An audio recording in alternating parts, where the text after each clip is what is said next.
25장 보겠습니다. 1절에서 3절은 그 당시에 있을 이제 재판에 관하여서, 그리고 재판에 관한 징벌에 관하여서인데요. 한번 보겠습니다. 1절, 사람들 사이에 시비가 생겨 재판을 청하면, 이제 우리가 나중에 신명기, 여호수아, 사사기 이렇게 나는데, 이 사람들이 모이면은 가장 중요한 게 뭔가 하면, 사람들 사이에는 갈등이 안 생길래야 안 생길 수가 없습니다. 이거는 두 사람이 생겨도 갈등이 생기고, 이스라엘 백성들이 애굽에서 종살이하러 나와서 광야 생활 마치고 가나안에 들어가서 이런 쭉 과정을 통해서 이스라엘 백성들이 가나안에 들어가서 살 때 갈등이 수없이 많이 생기게 됩니다. 그죠?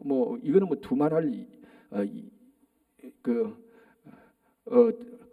대상 할 말할 것도 없고요. 사람들 사이에 시비가 생겨 재판을 청하면, 그러면 제일 중요한 게 무엇인가 하면 재판인데, 재판에서 또 제일 중요한 게 뭔가 하면 공정함입니다. 공정하고 공평하게 해야 되는 것. 그래서 사사기도 가면은, 사사기가 원래 재판관 아닙니까? 재판관이 통치자입니다. 요즘은 한국에서 의사가 가장 인기가 있지만은 공동체를 다스리기 위해서는 갈등이 생기고, 갈등을 중재하고 그걸 해결하기 위해서는 재판이 생기고, 그리고 이 재판을 잘하는 것이 가장 기본적인 통치가 들어가는 것입니다. 물론 이제 오늘날 민주국가는 재판을 하는 사람과 집행하는 사람과 법을 만드는 사람이 다 삼권이 분리되어 있지만, 이 당시는 그 재판하는 사람이 그 절대적인 어떤 권한을 가지게 있는 겁니다. 그러니까 이 재판이라는 건 뭔가 하면 잘 판단하는 것이죠. 이제 거기에 대해서 많은 규례들이 우리들이 나와 있는 겁니다. 자, 시비가 생겨 재판을 청하면 재판장은 그들에게 재판하여 의인은 의롭다 하고 악인은 정죄할 것이며, 지극히 상식적인 겁니다. 그죠? 의인은 의롭다고 악인은 악한 것이니까 정죄하는 것입니다. 지극히 상식적인 건데, 이것이 오늘날 모든 국가의 모든 법정에서 이게 제대로 안 되니까 문제죠. 의인을 의롭다고 말하지 않고 의인은 의롭다고 말하지 않고 악인을 악하다고 말하지 않는 것. 의인에게 어떤 여러 가지 이익 관계를 통해서 의인에게 벌을 주고, 악인에겐 오히려 또 벌을 면제해 주는 이런 일이 정도의 차이와 과정의 차이가 수도 없이, 민주주의가 가장 발달했다고 말하는 미국에서조차도 그 법정 결과와 나중에 이런 걸 보면은 엄청나게 잘못된 것을 알 수 있습니다. 그러니까 일절이 아주 간단한 말인데, 의인은 의롭다고 의인은 의롭다고 악인은 정죄할 것이요, 가장 기본적인 건데 이게 안 될 때 이제 문제가 되는 겁니다. 자, 그래서 적절한 재판을 하라는 것이죠. 2절, 악인에게 태형이 합당하면은 재판장은 그를 엎드리게 하고 그 앞에서 그의 죄를 따라. 자, 그 앞에서, 재판장 앞에서, 통치자 앞에서. 그러니까 적절한 재판이 있어야 되고, 이 재판이 적절하게 집행되는가, 적절하게 감독을 해야 되는 걸 말하는 겁니다. 이 의인은 의롭고 이 악인은 악하니까 감옥에 2년 살게 하시오 하고 나는 이제 몰라, 그게 아니고 정말로 이 2년 감옥에 사는 것이 잘 집행되는가 감독해야 될 의무도 있다는 겁니다. 이게 다 그 재판에 다 속하게 되는 겁니다. 상식적으로 의인은 의롭다고 악인은 감옥에서 2년 이래놓고 누군가가 집행을 안 해버리고 집행하는 것을 감독 안 하면은 그 재판이 아무런 의미가 없지 않습니까? 그래서 그 앞에서, 재판장 앞에서 그러니까 적절한 그 재판이 집행되는가 감독을 해야 되는 겁니다. 자, 적절한 재판을 해야 되고 적절한 감독을 해야 되는 겁니다. 오늘날 이 감독이라는 것이 우리는 보면은 감시하는 것, 이런 것으로 생각해서 감독에 대해서 굉장히 부정적인 의미가 있는데, 감독은 모든 통치자, 그러니까 모든 관리자의 가장 기본적인 업무가 감독입니다.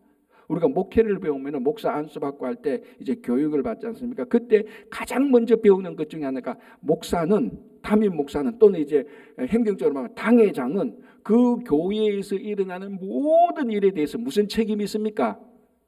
감독의 책임이 있습니다. 감독의 책임. 이제 문제는 이제 목회자가 어떻게 감독하냐, 그건 이제 목회 방법에 따라서, 목회 철학에서 다 달라지지만은, 목회자가 교회에 대한 감독의 책임이 있다는 것은 모든 목회자에게 다 일치하는 거예요. 그래서 교회에서 생기면 결국 누구 책임이냐, 누구 책임이냐 따지고 계속 올라가면 결국 한 사람이 딱 이렇게 됩니다. 그건 누구였습니까? 담임 목사가 있는 거예요. 왜? 당신이 감독을 제대로 못했다는 겁니다. 물론 모든 것을 다 이 감시하는 것처럼 감독은 못하지만 기본적으로 감독의 책임이 있는 겁니다. 그래서 이게 성품에 따라서 목회에 따라서 좀 느슨하게 감독하는 경우도 있고 어떤 사람은 하나하나 꼬치꼬치 감독하는 경우도 있습니다. 뭐 그거는 뭐 그 상황에 따라서 달라지지만 중요한 것은 감독의 책임은 모든 지도자에게, 이게 중간 지도자든 최고 지도자든 하급 지도자든 모든 지도자에게 있는 것이 가장 1번으로 나온 게 감독의 책임입니다. 그래서 오늘 또 그 앞에서 집행하는가를 보라. 왜냐하면 재판관은 통치자거든요. 그리고 그 법에 대해서 선포를 했으면, 그 법에 대해서 선고를 했으면 이게 정당하게 집행되는가를 봐야 됩니다. 그래서 감독이라는 거예요. 그래서 목회로 다시 말하자면 설교자가 설교를 했으면은 성도들이 말씀대로 살아가는 게 사실은 감독을 해야 되는 겁니다. 근데 이게 많은 성도들, 오늘날 미국에서 사는 사람들은 이걸 간섭을 하고 받아들이는 거죠. 그러니까 사생활 침해라고 받아들이는 겁니다. 사실은 넓게 보면은 가장 원칙적으로 가장 엄격한 원리대로 말하면은 목회의 감독이라는 것은 성도들이 말씀대로 사는가를 그걸 살펴봐야 되는 겁니다. 그래서 안 살면은 이렇게 살아야 됩니다라고 또 얘기를 해줘야 됩니다.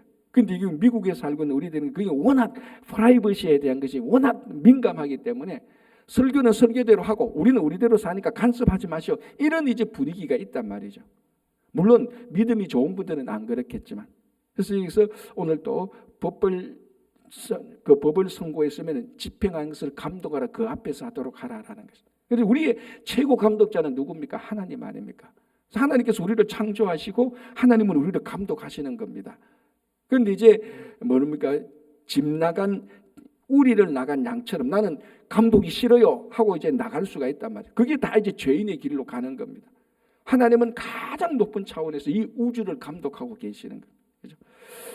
자, 이제 그 다음에 뭐가 되는가 하면은 그 앞에서 그의 죄에 따라 수를 맞추어 때리게 하라.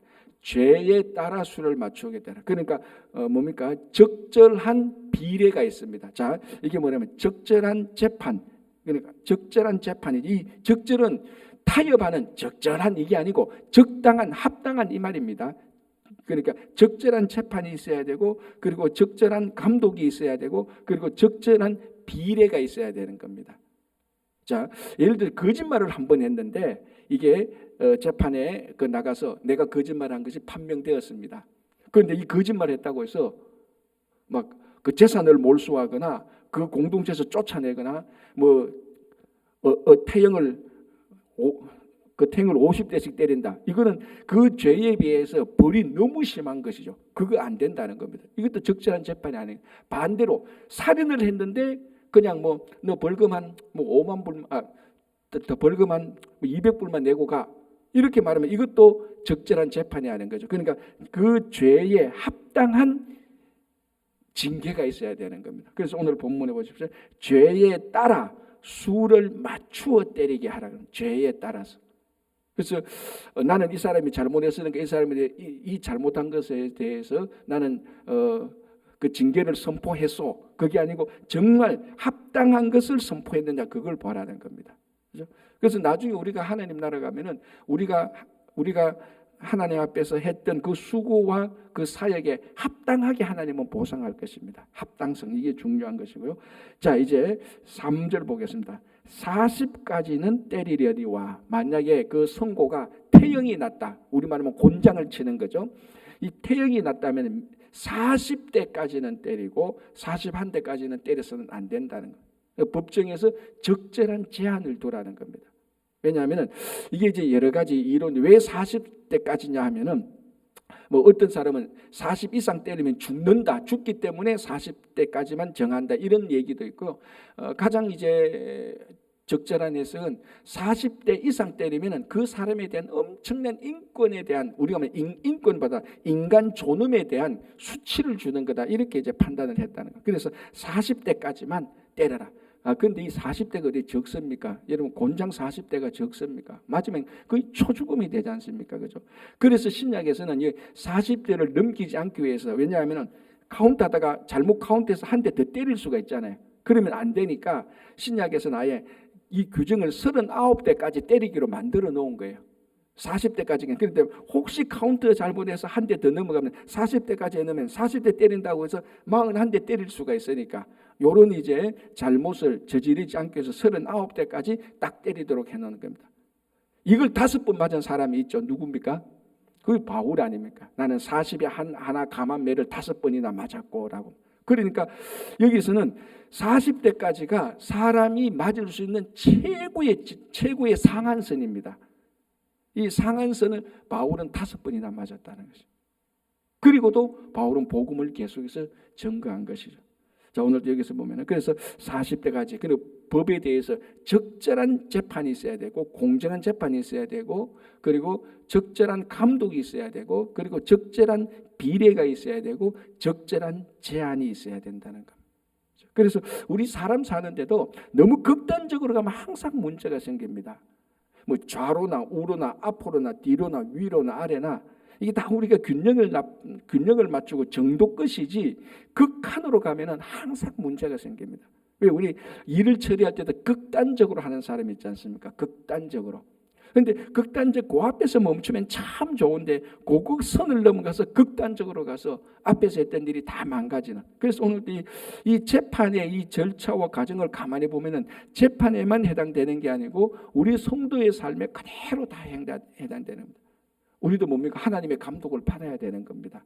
우리는 계속 하나님의 감독을 받고 하나님의 간섭을 받아야 되는, 그거를 우리가 싫어하면 안 되는 거죠. 그리고 뭡니까? 우리가 잘못했으면 잘못한 것에 비해서, 그리고 잘했으면 잘한 것에 비해서, 그리고 우리가 어떤 일을 할 때 극단적으로 가는 것을 항상 조심해야 되는 그런 우리 신앙의 원리를 보는 것입니다. 자, 4절 보겠습니다. 곡식 떠는 소에게 망을 씌우지 말지니라. 자, 여러분 의외로 우리가 이런 규례들을 볼 때 뭐에 대한 규례가 많다는 것을 알 수 있습니까?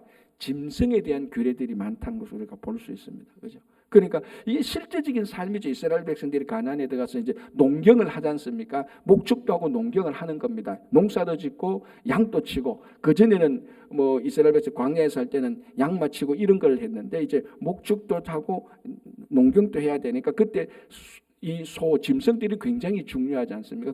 그래서 실제적인 삶에 중요한 그 짐승에 대한 규례들도 굉장히 많이 나옵니다. 그 중에 하나가 곡식 떠는 소에게 망을 씌우지 말라. 이게 뭡니까? 이 소가 곡식을 떨다 보면은 소가 일을 하다 보면 배가 고프잖아요. 그러면 그 곡식을 자기가 떨어놓은 그 곡식을 먹는단 말이죠. 그 배고픈 짐승이 음식 먹는 게 지극히 상식 아닙니까? 그러면 이 소의 주인이 가만히 보면 이 소가 일은 안 하고 그 주인의 눈에 그려 보인다면 일은 안 하고 자꾸 곡식만 먹는다. 그래서 이 곡식 떠는 소에 망을 씌워버리면 못 먹게 하고 일만 시킨다는 겁니다. 이거는 짐승을 학대하는 행위하고 똑같습니다. 그리고 이 짐승을 학대하는 거지만 그 뒤에 감추어진 것은 뭡니까?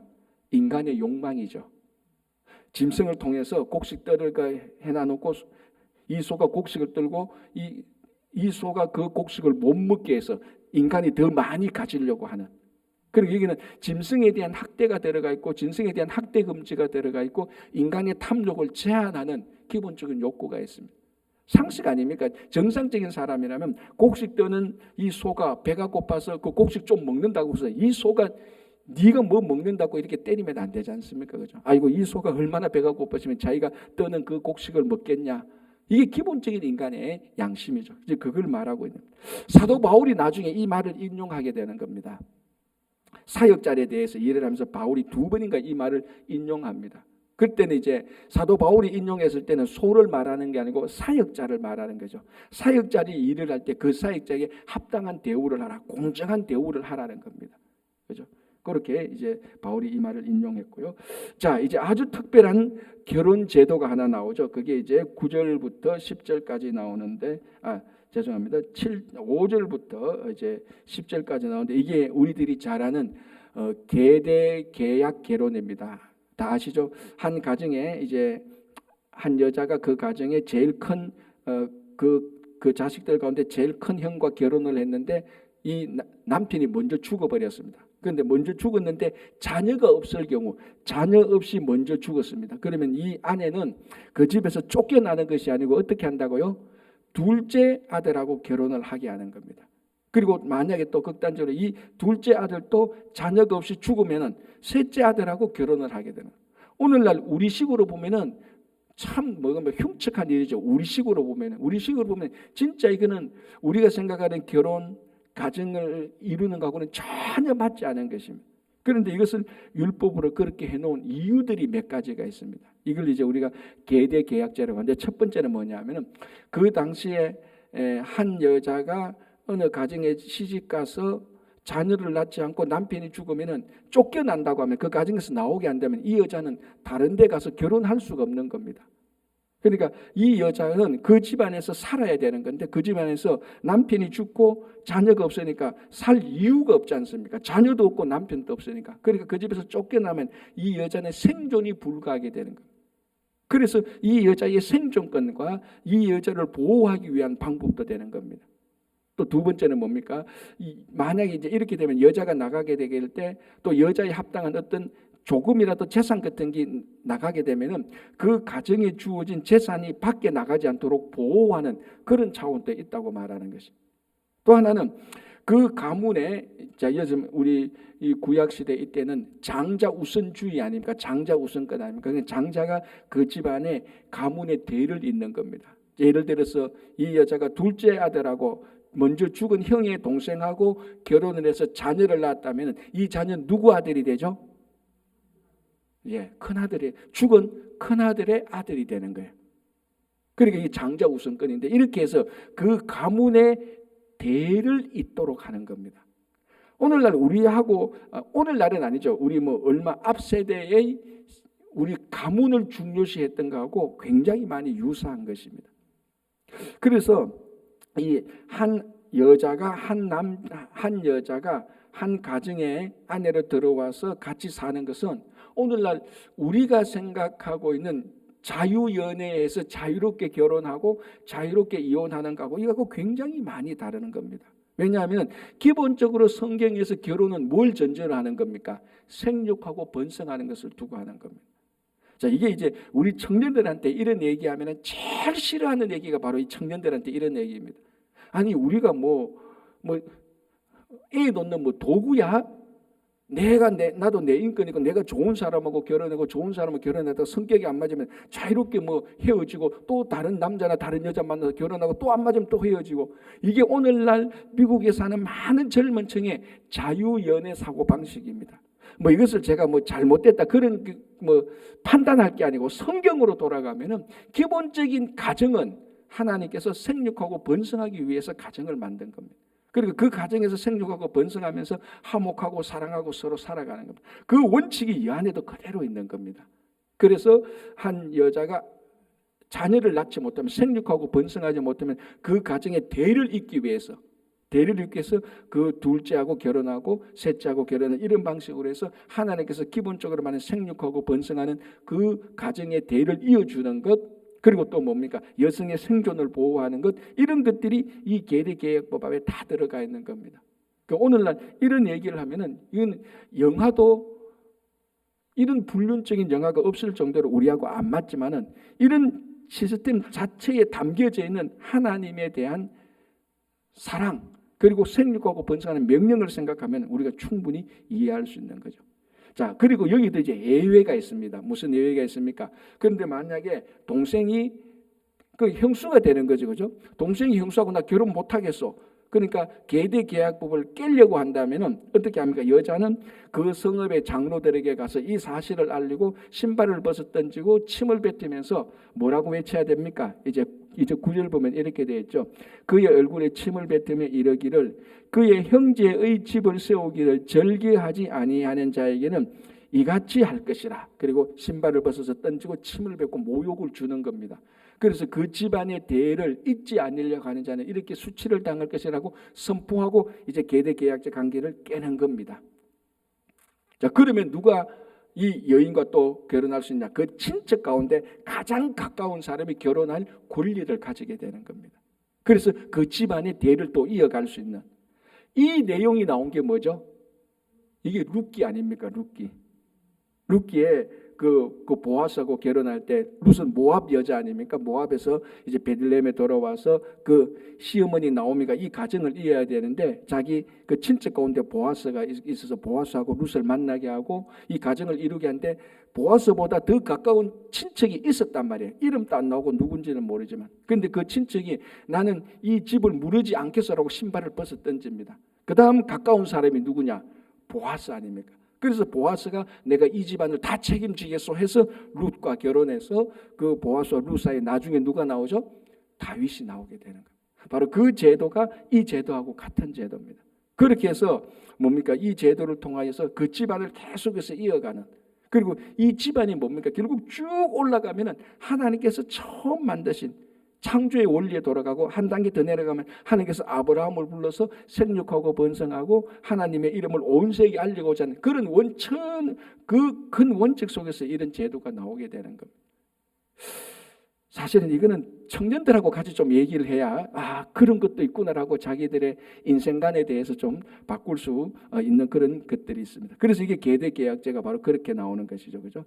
자, 그 다음에 이제 또 아주 특별한 게 나옵니다. 11절 12절 두 사람이 서로 싸울 때, 남자가 서로 싸울 때에 한 사람의 아내가 그 치는 자의 손에서 그의 남편을 구하리 하여 가까이 가서 손을 벌려 그 사람의 음낭을 잡거든 너는 그 여인의 손을 찍어버려라.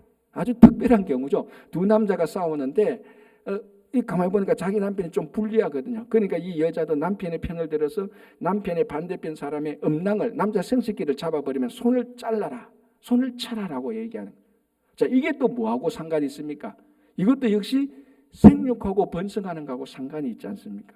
그래서 자, 우리가 성경의 가장 기본적인 하나님의 명령 가운데 하나는, 구약의 가장 기본적인 명령은 뭡니까? 생육하고 번성하는 것이고, 신약의 가장 기본적인 명령은 뭡니까?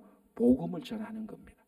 그러니까 생육하고 번성한 이 자녀들에게 복음을 전해서 하나님의 나라가 이루어지게 하는 거예요. 그러니까 여러분 가장 운동이나 이런 걸 보면 가장 좋은 운동 선수는 어디에 제일 강합니까? 기본이 제일 강하죠. 운동 선수가 운동을 잘한다는 것은 가만히 보시면 기본기가 철저합니다. 우리 성도가 좋은 성도의 신앙이라는 것은 성경에 나타난 가장 기본적인 명령이 우리가 철저한 거죠. 생육하고 번성하는 것, 복음을 전하는 것. 이것이 성경 전체를 통해서 하나님의 나라를 이루는, 성경 전체를 통해서 가장 큰 나라가 하나님의 나라인데 하나님의 나라를 이루는 가장 기본적인 게 뭡니까? 생육하고 번성하고 복음을 전하는 것. 여러분 지금 여러분들이 유튜브나 이런 데 보면은 기독교와 이슬람, 힌두교 이런 걸 보면 기독교가 지금 굉장히 위협적입니다. 어디에 위협적입니까? 이슬람권에 대해서 굉장히 위협적이죠. 그 위협적인 이유 중에 하나가 뭡니까? 이슬람 사람들은 자녀를 많이 낳아요. 자녀를 많이 낳아서 이슬람은 거의 100% 낳은 자녀는 전부 다 이슬람입니다. 그죠? 아시잖아요. 여자가 다른 종교권하고 결혼하면요, 그 집안이 수치고, 미국에서 사는 사람도 그래요. 이슬람권은요, 절대로 100%는 아니지만 99% 다른 종교인하고 결혼을 못해요. 왜? 그 제도적으로 아예 한 여자가 다른 종교와 결혼하면 그 집안이 파문되고 정말로 그 불운이 닥치기 때문에 못하는 겁니다. 그래서 이슬람이 좋은 종교라서 많이 번성하기보다는 자녀를 많이 낳아서 그 자녀가 다 자동적으로 이슬람권이 되거든요. 자, 우리 기독교는 보십시오. 우리 기독교 이 자녀들이 자동적으로 다 예수 믿고 하나님 나라고 다 교회 남습니까? 그렇지 않아요. 않잖아요. 떠나는 자녀들이 더 많단 말이에요. 그러니까 이게 한 세대, 두 세대, 세 세대 막 지나가니까 비교가 안 되는 겁니다. 이슬람이 복음을 잘해서 낳은 자녀들이 다 이슬람이 되니까. 그래서 이런 걸 가만히 볼 때, 이게 성경에서 생육하고 번성하라는 것이 가장 기본적인. 여러분 국가의 힘을 유지하는 가장 기본적인 힘이 뭡니까? 인구입니다. 인구. 결국은 수가 많으면 경제적으로 내수 경제도 이루어지고요. 수가 많으면 결국 그 제조업도 잘 되고, 결국 수가 많으면 비즈니스가 잘 되고 국가가 커지는 겁니다. 결국 수가 적으면 아무것도 안 돼요. 물론 우리가 그 수 다음에 퀄리티를 계산해야 되지만 퀄리티 이전에 수가 없으면 안 되는 겁니다. 그래서 생육하고 번성하는 것이 구약 성경에 가장 기본적으로 기본에 깔려있는 하나님의 명령입니다. 그래서 이것을 어길 때 하나님께서 계속 그것을 올바르게 지키도록 명령을 하는 거고, 신약에 가면은 가장 기본적인 뭡니까? 하나님의 복음을 전하는 겁니다. 하나님의 복음을 전하지 않고 하는 행위, 그거는 성경에 나오는 가장 기본적인 하나님의 명령에 어긋나는 것이죠. 그래서 우리가 먹든지 마시든지 무엇이든지 하나님의 영광을 위해서 하는 겁니다. 그게 복음 전하는 거하고 똑같거든요. 그래서 오늘 여기서도 두 남자가 서로 싸울 때 한 여자가 상대편 남자의 생식기를 잡아서 다치게 하면 생육하고 번성하는데 그것도 안 되는 겁니다. 그래서 아예 손을 잘라버려라라고, 이렇게 손을 찍어버려라라고 얘기를 하는 거예요. 그러니까 아주 어떻게 보면 블랙 코미디 같은 상황인데요, 이 코미디 안에 그 안에 담겨진 하나님의 명령은 여전히 생육하고 번성하는 하나님의 나라를 이루는 데 초점이 맞추어져 있다는 것을 우리가 알 수 있습니다. 자, 13절, 14절, 15절은 공정한 추를 가져라. 아까 앞에서 나오는 공정한 재판하고 좀 비슷하죠. 그러나 이 재판은 법정이고 13절, 14절은 비즈니스 할 때 추를 2개 가지고 있다가 물건을 팔 때는 자기가 물건을 팔 때는 많이 팔려고 해서 가벼운 추를 올리고, 물건을 살 때는 무거운 추를 올려서 가격을 많이 받고 속이는 거죠. 그죠? 그는 공정함이 안 되는 겁니다. 그래서 14절을 보면은 오직 온전하고 공정한 저울추를 두며 온전하고 공정한 되를 둘 것이라. 팔 때나 살 때나 똑같은 기준에서 사라는 겁니다. 똑같은 기준에서 팔고 똑같은 기준에서 팔아라는 겁니다. 팔 때는 자기가 팔 때도 자기한테 이익 보고 그리고 살 때도 이익 보도록 추를 자꾸 조정하면 안 되는 것이죠. 이게 기본적인 우리 사람의 마음입니다. 그죠? 그래서 이 비즈니스에 하는 데서 공정함. 자, 이것이 우리 성도들의 삶에서도 똑같습니다. 여러분, 우리들이 이렇게 사람과의 관계에서 살아갈 때 그 사람하고 2번 다시 보기 싫을 때가 언제입니까? 내가 그 사람한테 무시당했을 때. 마치 자기가 말이지 좀 인기 좀 있다고, 자기 돈 많다고, 자기 권력 좀 있다고 말투나 이런 거 보면은 저 사람이 나를 무시하네. 그러면 딱 드는 마음이 뭡니까? 나 저 사람하고 관계 끊을 거야. 이렇게 되는 겁니다. 그러면 왜 그 사람은 왜 우리가 무시함을 당하게 다 무시당했다고 생각하면 그 사람의 사람 대한 데서 공정하지 않으니까 그렇게. 그리고 이런 사람도 자기보다 더 권력 있고 돈 더 많은 사람이 있으면은 금방 겸손하게 또 나가는 거죠. 똑같은 사람인데 누구는 무시하고 누구는 무시 안 하고. 그게 오늘 이 비즈니스에서 공정함이 우리들의 일상적인 삶에서도 여전히 똑같이 공정함이 일어나야 되는 겁니다. 그런데 사람이 이 감정의 동물이라서 100% 공정에 참 안 되는 겁니다. 그죠? 생각해 보세요. 내게 잘해준 사람하고 내만 보면 맨날 욕하는 사람하고 어떻게 공정하게 대하겠습니까? 사람은 그렇게 안 돼요. 그럼에도 불구하고 우리는 가장 기본적인 신앙으로 돌아가서 내게 잘해준 사람이나 나를 무시하는 사람이나 똑같이 하나님의 형상이 있다는 기본으로 또 돌아가야 되는 겁니다. 그러니까 성경의 모든 계명은 하나님의 가장 기본적인 명령에서 다 꼽히는 겁니다. 참 어렵지만은, 우리가 감정적으로 어렵지만은 늘 우리가 그 생각을 하고 최대한 모든 사람을 공정하고 공평하게 대하도록 우리 삶을 그렇게 다듬어가고 훈련받아야 되는 겁니다. 그러나 이제 어느 날 보면 많이 훈련되어서 많이 공정하게 되는, 나를 무시하고 원망하는 사람도 적절하게 잘해주고 내한테 잘해주는 사람도 적절하게 잘해주는 그런 이제 성숙한 사람이 되는 겁니다. 자, 12절에서 17절에서 19절 아말렉에 대한 건데요. 이거는 좀 얘기할 게 좀 많습니다. 오늘 하면 좀 길어지니까 내일 우리 같이 보도록 하고요. 이런 삶의 규정들이 2500년 전 내진 규정이지만 오늘날 우리가 살아가는 삶의 그 원칙과 원리는 우리에게 똑같이 적용되는 겁니다. 똑같이. 그래서 오늘 또 우리가 이 하나님의 말씀을 들으면서 내가 어디에 부족한지, 우리가 어디를 더 세워야 되는지 그런 것을 생각하면서 늘 성숙하고 하나님께 영광 돌리는 그런 삶이 되시기를 바랍니다. 기도하겠습니다.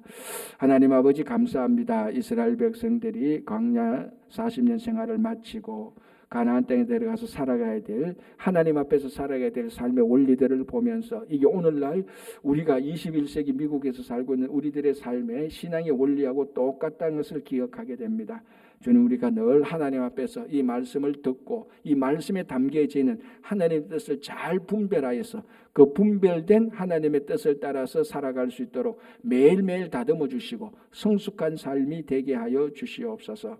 주님, 우리 가운데 몸이 연약하신 분들이 있습니다. 수술을 기다리고 수술한 후에 또 회복 중에 있는 분들이 있습니다. 한 분 한 분 살펴주시고 그들의 강건한 육신을 주님께서 허락하여 주시옵소서.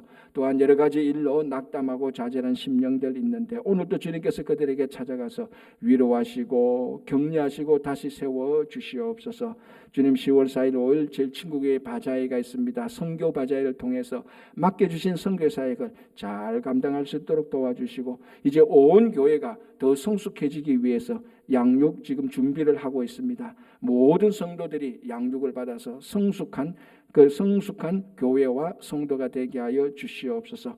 오늘도 우리의 모든 삶을 인도해 주실 것을 믿으며 감사하며 예수님 이름으로 기도합니다.